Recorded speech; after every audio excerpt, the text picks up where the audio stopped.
up? Welcome back to my channel and welcome to, it is my August budget, but it's also just going to be kind of like a generic monthly money routine and kind of what my simplistic money routine looks like, because I'm sure most of you guys know me from my paycheck breakdown video and how I budget my paychecks, which thank you guys so much for all the love on that video. It's crazy that I have a video that like 500,000 people have seen. It blows my mind. But since then, I mean, I filmed that last fall and now it is August 2022. I would say a ton has changed, but I definitely think that I've simplified my routine because I've realized that money and money habits and budgeting is just as simple or as complex as you make it. And I realized at the end of the day, I'm a very simple person. And so I wanted to share with you guys kind of my monthly money routine to reset and refresh for a new month. I even have a little green bubbly because green money, you know, I don't know. I thought it'd be funny. And to be honest, I've already had too much coffee today. So we're sipping on a little sparkling water and I'm super excited to take you guys through this video. If you guys are new here, hi, my name's Carter. I was gonna say I'm 24, but I'm now 25, which is kind of like a holy shit pinch me moment. I'm 25. That is like real adult status, and I love filming content about just getting through your 20s unfiltered and all the personal finance stuff that no one talks about, although it's definitely becoming a lot more popular to talk about on the internet, and I love that because I'm all for salary transparency. You have to bear with me because the lighting in here is literally the worst thing in the world. But I recently, not recently anymore, in February, I quit my full-time corporate job to focus more on YouTube. So I still work in a corporate setting part-time. I work 3 days a week and then technically do YouTube full-time. So yeah, that's a little bit about me and like my financials. In 2020 during the pandemic, I really quickly paid off my student loans. That was a big priority of mine. We bought a house last year. We're currently renovating the house. And so we'll kind of go through what our current financial goals are because they tend to change month to month, but that's just kind of a little bit about me. Before we get into it, I want to say a huge thank you to Aura for sponsoring today's video. Honestly, I'm not gonna lie, I'm one of those people that used to like go to coffee shops and just like straight up check my bank account balances, because sometimes I would leave the house, go to a coffee shop and do my monthly money routine, and I quickly realized how dangerous public networks can be, and that's why I thought this was the perfect video to talk about Aura in, because guys, it's literally so important, especially if you do a lot of work in public, checking your finances, anything like that. Don't know, Aura is just an amazing all-in-one platform. Their identity theft protection, they're also fraud monitoring, a VPN, password management, and antivirus software as well. Like, they're truly an all-in-one platform, and I'm so excited to be partnering with them because it's something that not a lot of people talk about, but is so important, especially if you're working at coffee shops or on public networks and all that stuff. I know we obviously recently had that internet outage in Canada, and a lot of us were working at coffee shops or the library and stuff like that, and keep your personal information safe and encrypted if you know you are doing things, even if you're like at work. Like, I obviously work at a hospital, that's a public network, and sometimes, you know, I check my pay stub and then I check if it hit my bank account, and you don't realize things like that obviously, you know, aren't necessarily the most safe thing in the world. So that's where something like Aura really comes in handy, and I'm so grateful to be working with them. They also monitor the internet for your email, your passwords, your social security number, and they'll send alerts quick to your phones. You can, if something bad happens, and I hope it doesn't to anyone, you can catch it as soon as it happens. You near real-time like suspicious credit inquiry, so if someone's trying to use your name, social security number to open up like a loan or credit card in your name, it'll give you that almost real-time alert, which is amazing and super important to stay on top of these things. Super important to me. When I was younger, my dad had an incident where he had his identity stolen, and it was honestly so scary. I remember how terrifying it was, and it is honestly one of my biggest fears in life is to have my identity stolen, which is why I take so many precautions and I really work hard to protect my identity online, especially as a creator in an online space, you know. And when you sign up with Aura, I think it's really cool too because they'll actually show you how many times your passwords and personal information have been like shared online, which is absolutely terrified. And at first you don't want to do it, but then you realize how important it is to kind of take that proper preventative steps to ensure that it never happens again in the future. Ways you can protect yourself and your family from identity theft at the link on the screen or down below. It gets you 2 weeks free to sign up and kind of like look into where your information is being shared, which is awful, but I really think it is such an amazing site and resource and extremely important to talk about, and not enough people talk about it. So I want to say a huge thank you to Aura for sponsoring today's video. Make sure, like I said, if you're interested, you click the link in my description and I'll get you 2 weeks free. Kind of get started on keeping yourself safe and encrypted on the internet. Alrighty, now that we are being safe boys and gals and individuals on the internet, let's jump into the monthly money routine. I feel like I've really dialed it back and made it really simplistic, because at the end of the day, your budgeting and your money habits should be something you look forward to. People always ask me, like, how do you get so excited talking about money and doing things like this? And I think it's just that I've really made it a habit and I've turned it into a positive thing. For so long, money was such a negative thing to me. I was always like, ugh, I don't want to get paid. I'm gonna have no money. I'm gonna have to pay on my credit cards, blah, blah, blah, blah. But I really have worked on my relationship with money the last few years, and I really love budgeting. Like, I love sitting down at the beginning of the month, the end of the month, the middle of the month, on payday, and kind of updating my budget and developing those good money habits. First thing that I do, most important thing, is just review all my accounts. I obviously have like the personal, the business, credit cards, yada, yada, yada. If you guys are interested, I did a whole video talking about the different credit cards I have and my bank accounts and my setup. So if you're interested in that, I'll link it down below, because it's actually a pretty common question I get asked. And so the first thing I do is just make sure everything in my accounts looks good. So that is going through just like my normal checkings account, making sure all of the bills came out on time, making sure that my paychecks line up with my pay stubs, checking all of my credit cards for any suspicious activity, protecting our identities. Thank you, Aura. And that can take a little bit. Most of my credit cards are tied to my bank account. I bank with RBC, but I do have an Amex and a Neo credit card. And so I just go through all of those and make sure all of those have worked. I also keep like a running list on my phone of any returns I have, because I feel like as a creator, I am like trying a lot of clothes, trying things out, returning things. And so I have like a running list on my phone of all of my returns, because sometimes they're on different credit cards.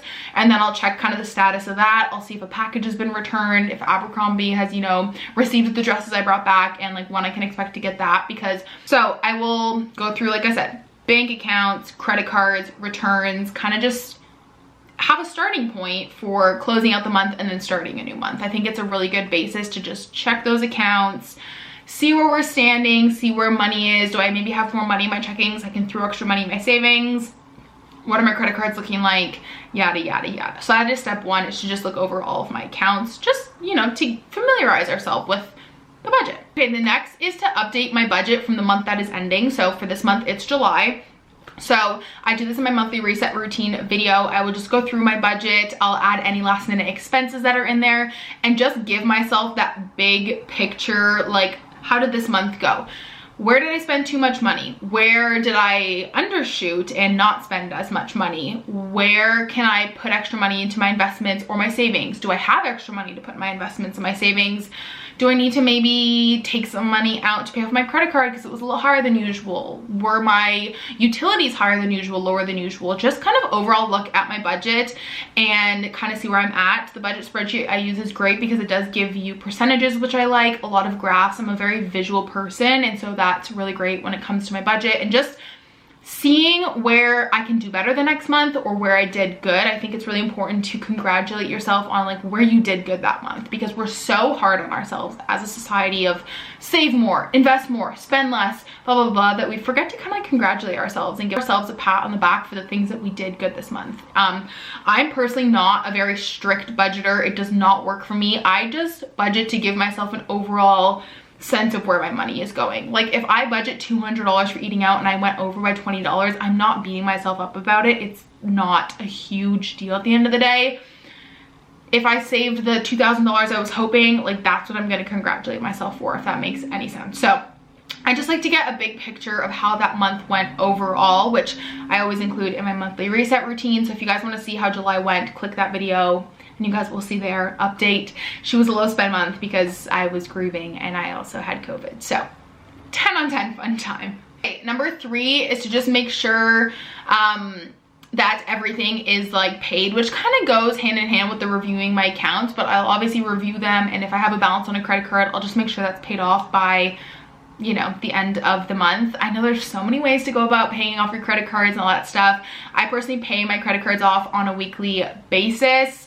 It's just what works for me. And so, you know, sometimes like let's say the end of the month is on like a Thursday and I usually do it on Sunday, I'll just make sure the credit cards are paid off. Or if, you know, my car insurance didn't come out, I'll just follow up with the car insurance company and see why, or do some investigating, but I'll just make sure that everything is paid off. I love to go into a new month with a blank slate. So I just make sure everything is paid up to date. I typically keep a buffer in my checkings. It's what works for me. I don't every dollar anymore. I used to be like that person to be like, oh, $210 left in the checkings account. I got to get it to zero before the first of the next month. Like that just doesn't work for me personally. So I typically keep a buffer of about $1,500 in my checkings, which everyone is going to be so different. I used to look at that and be like, that's $1,500 to spend. Like I was that person. So I totally get if you're not the kind of person to keep money in your checkings, that's fine. You don't have to. It's just what I do because my income is so variable. I just like to have that cushion in there. For example, last month AdSense came like 3 days late and then I had a ton of bills come out and I'm so happy I had that cushion. The next is to set up a budget for the next month, which I'm going to take you guys through on my laptop, share my screen, show you guys the budget and what it looks like and kind of my thought process when it comes to budgeting for the next month. So let's do it. Alrighty, so this is what my budget spreadsheet looks like. I never show the annual tracker, but a lot of you guys were asking for it, so this is what it looks like. I don't have my net worth set up yet. I'm gonna get to it one day, I promise, but this is just what the dashboard looks like. So it'll take like your income, your bills and expenses, your savings and investments, also your bills, debt payments, total investments, and you can kind of add in your goals here, which I will share with you guys my goals after. There's also savings trackers, investment trackers, and debt trackers. And then there's obviously the monthly layout. We just went through July. So let's jump into August and kind of see where the month is going to take us. So I'll take you guys through, really break it down, my budget, because I'm like notorious for going through it super quick because I do it every month with you guys. So I'm just like, blah, blah, blah, blah, blah.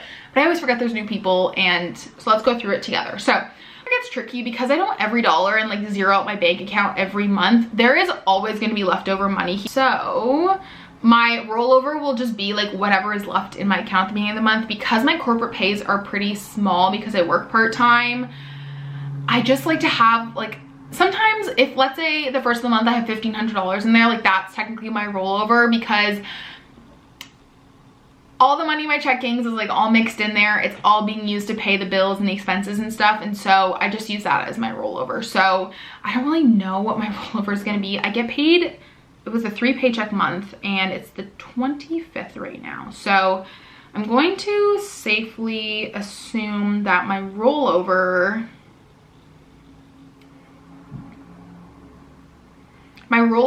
will be around $1,500. It usually is. My corporate pay is the same every 2 weeks. I get paid $1,140. Let's check on the AdSense. You guys know I always undershoot my income. That way I'm never disappointed. Always surprised in the best way possible. That is the way to do it. Okay. So I'm going to safely say $3,000 after tax. Corporate pay, same. I always put my brand deal payment at 0 because I've explained this before, but my brand deal payments obviously come in through a business bank account and I just keep that in there for upgrading things for the business, whether that was the GoPro or a trip or something like that. I only pay myself out collaborations if I'm trying to hit like a big milestone or savings goal, but otherwise I really try and just like live off of the AdSense and kind of stockpile my brand deal money for things to put back in the business, cameras, trips, standing desk, all that kind of stuff. So I always put this as 0, and then miscellaneous income, I just have that as 0. I don't really, it's just whatever. So this is what we're working with. Great, fantastic. We love to see it. I'm gonna put 300. It's kind of what we safely do. I do live with my, I don't ever know what to say, partner, boyfriend. I live with my partner.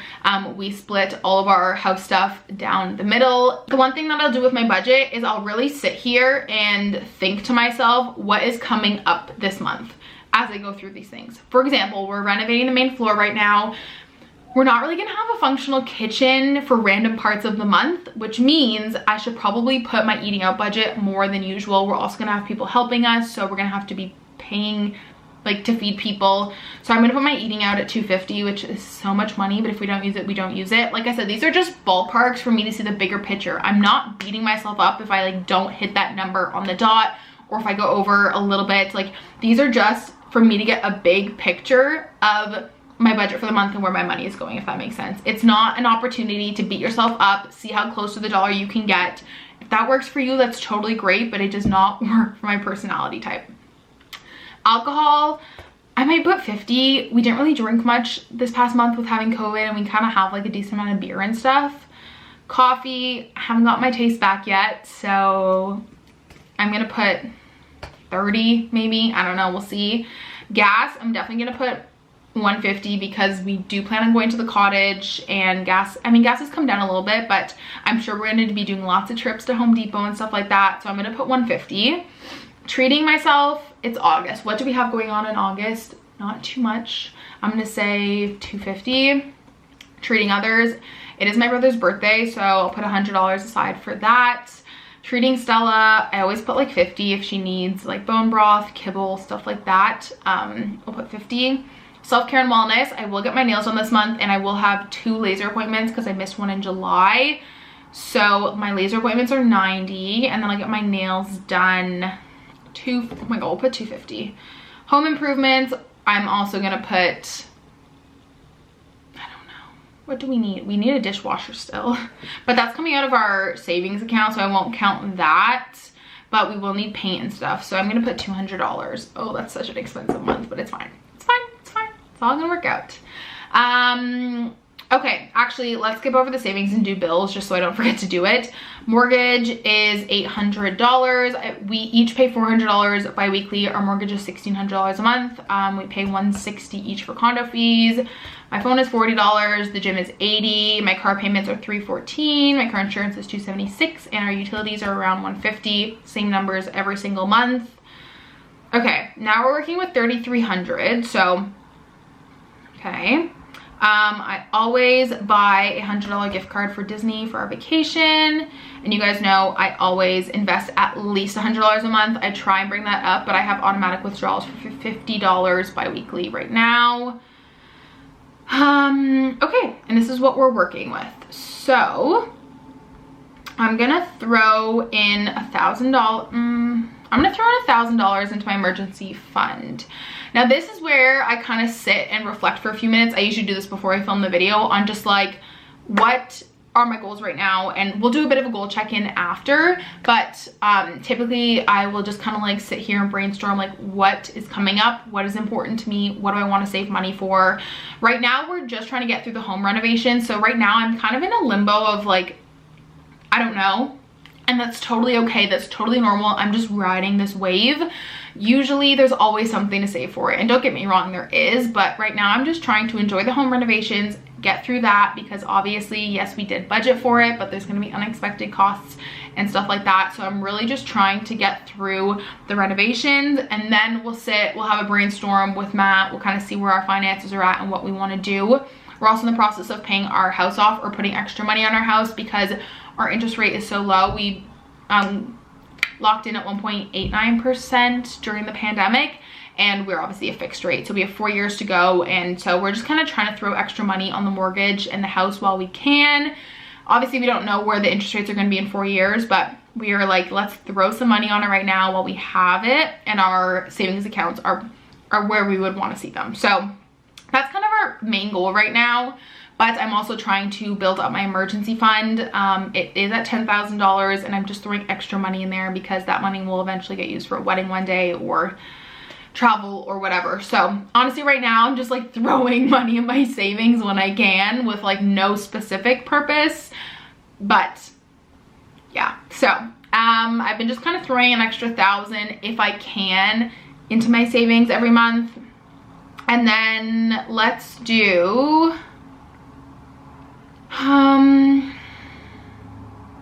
let's do 2,000 actually. Yeah, let's just do 2,000, and I'll leave the extra 1,300 in there just for like home renovations, just to kind of have that cushion. There is no debt right now, so with this you can actually add all these different categories, which is great.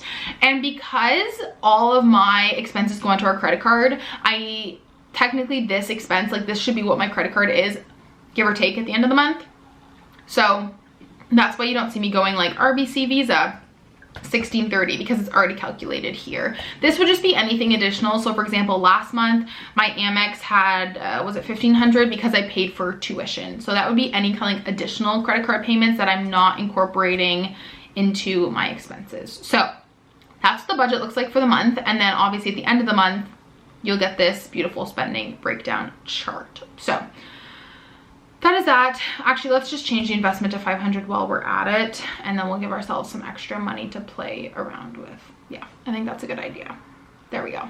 Okay, so the last thing that I will do at the end of the month after I budget, which this kind of makes sense to do before you budget so that you kind of have an idea when you go into your budget, but it's fine, is to just kind of check in on our savings goals, our savings trackers, see where we're at so that we can kind of plan for the next few months. So you guys know I'm a big bullet journal person. I love goal setting, and I actually have a little financial goals section in here for 2022. You guys saw me do this at the beginning of the year, and I will just sit down and kind of see where I'm at. Some of these goals have a monetary amount attached to them, and some don't. Like, some of them are just simply working on a positive mindset with money. Some are literally save at least $10,000. So it depends on the goal, but I like to do a check-in every single month and just kind of see how that month went in terms of reaching our goals. And then I also have like business goals and monthly goals. Sometimes the monthly goals have a financial component to them, mid-year check-ins and all that stuff. So I'll spend some time going through my journal and just kind of seeing where I'm at with my goals. I always find it really motivating, honestly, to like check in on my goals and then get like super fired up for a new month and be like, okay, this is the month you buy no books because we're really cracking down on that goal. I'm just kidding. I could never go a month without buying books, but you know what I mean. So anyways, I hope you guys enjoyed this little monthly money routine video. If you guys have any questions, make sure you leave them down below. I answer every single comment that I get, or you can DM me if you want. The only thing I say is that I just don't provide any financial advice because I'm not a financial expert or advisor. I'm simply just sharing what I do. So if you have any questions, feel free to ask them, but I will not give any financial advice because I just don't feel comfortable doing it. But I hope you guys enjoyed. Let me know down below what your monthly money routine is, or if there is like a step that you can't live without or something that I should implement. I would love to know. Thank you so much for watching today's video, and I'll talk to you guys next time. Bye.